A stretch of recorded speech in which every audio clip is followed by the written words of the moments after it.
YouTube? Hope all's going well. So fun fact, I've never smoked weed. I've never touched or had the desire to smoke pot. It's just not something I'm interested in, especially as a runner and someone who runs a lot of races. And the only reason I say that is because I don't want people thinking the only reason I'm defending marijuana is because I'm a pothead or something, because I'm not. Now, I don't know if it's because I work in the entertainment industry or because I'm a young adult, but it seems like everyone around me is smoking pot. And still, these people are some of the smartest, most creative, and successful people I know. As a result, I still am anti-drug and have no desire to smoke, but I've come to the realization that because of my conservative and libertarian-leaning tendencies, I can be pro-drug legalization without being pro-drugs. What did you say? If you disagree, that's completely okay. Oh!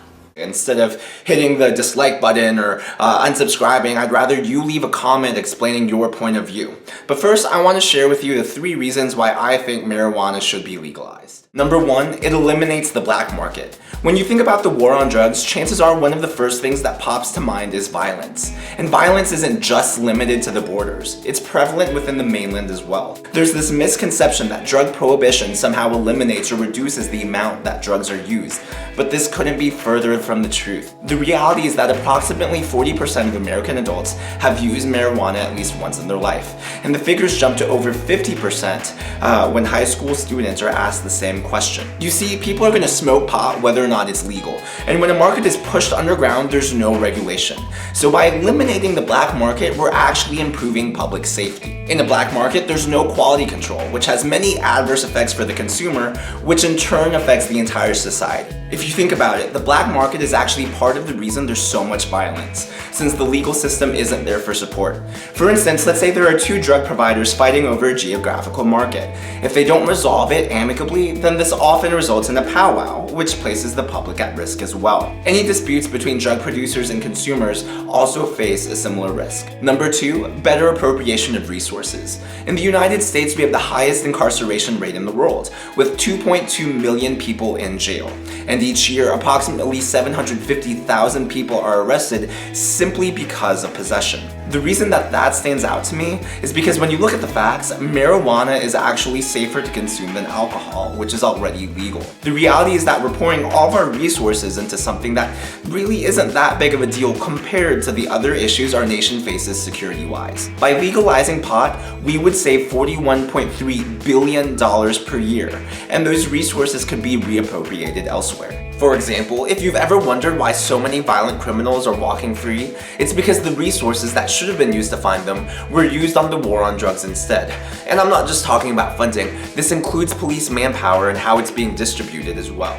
When you consider the fact that 59% of rape cases and 36.2% of murders go unsolved year after year, you begin to realize that maybe we could better appropriate our resources. Oh, and by the way, the statistics are even worse for violent crimes in general.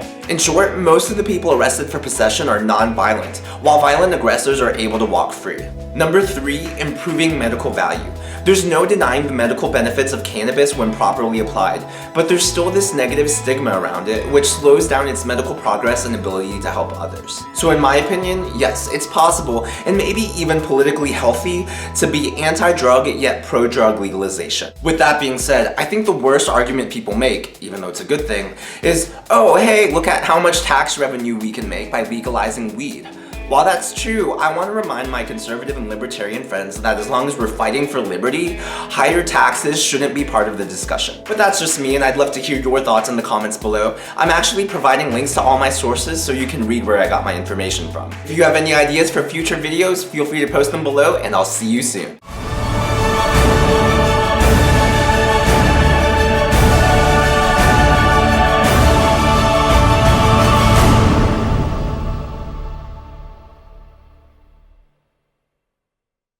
You know how you wait after the credits at a Marvel movie and they have this cool scene? Well, this is my version of that.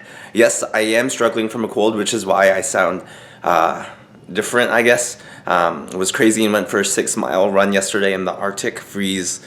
But hopefully I'll be getting better soon. But in the meanwhile, I want to introduce you to the newest resident of our house. This is Goose.